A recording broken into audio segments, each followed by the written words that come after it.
Thanks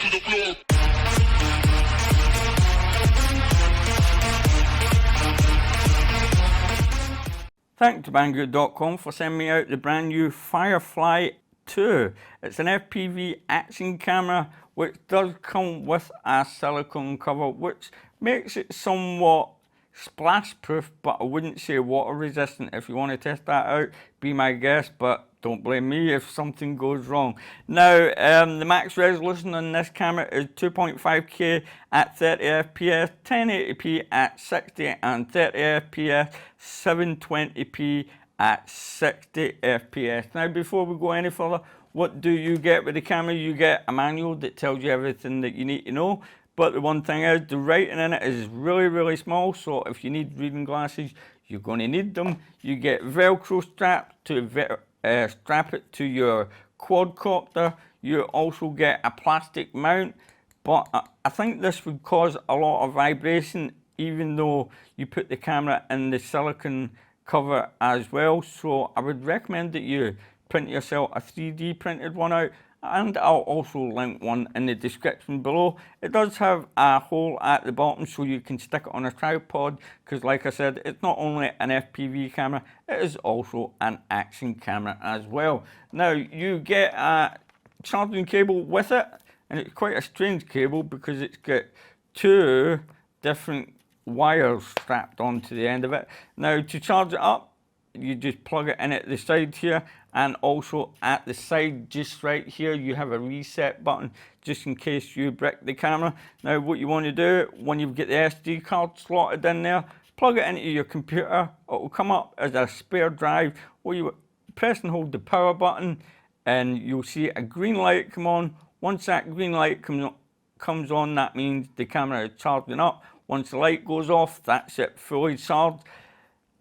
Maximum use of the camera, I tested it out at 1080p on 60 FPS. I think I got about 50 minutes or something like that. So that wasn't too bad whatsoever. Now, you'll be wondering, why is there an extra cable here attached to it? That's because it's the only way you can change the camera settings.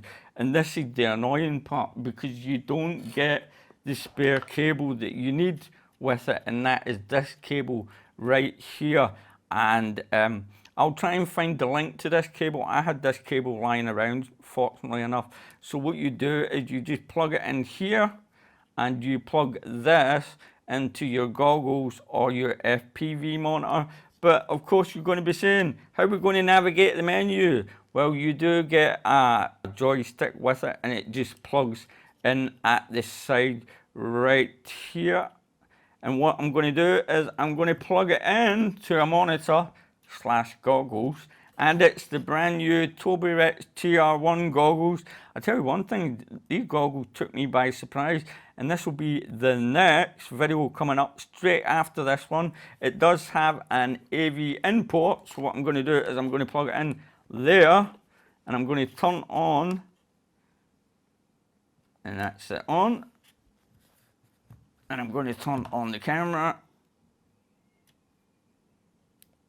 It's the camera on. Let's have a look. What we got? Firefly.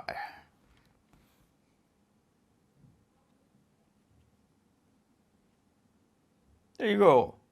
Oh no, you can see me. How dare you see me? No, go away. You're not seeing me. I'm the invisible man.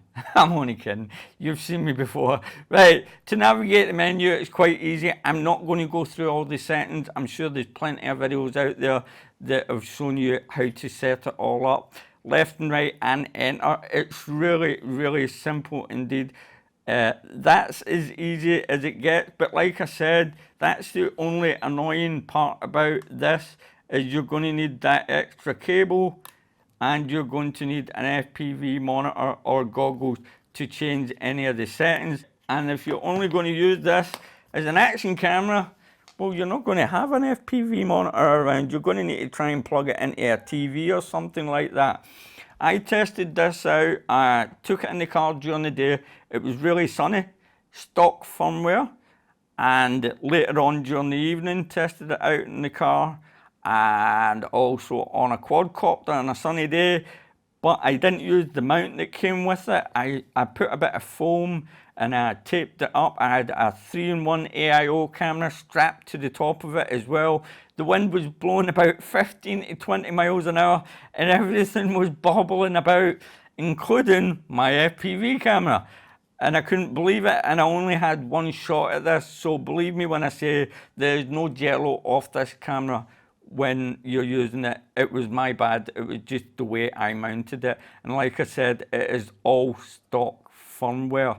Now, to upgrade the firmware, what you will need is an SD card, of course, anywhere between 8 and 64 gigs, class 10 or above. Make sure it's fully formatted, drag and drop the firmware onto the SD card. It'll be in the description below. Slot it in. It's quite hard to slot it in, so you might need to use something to push the card in, not unless you've got long fingernails. Press and hold the power button. You'll see the light flashing away. Once it's done its thing and the light started flashing away, don't touch nothing. It'll eventually turn itself off.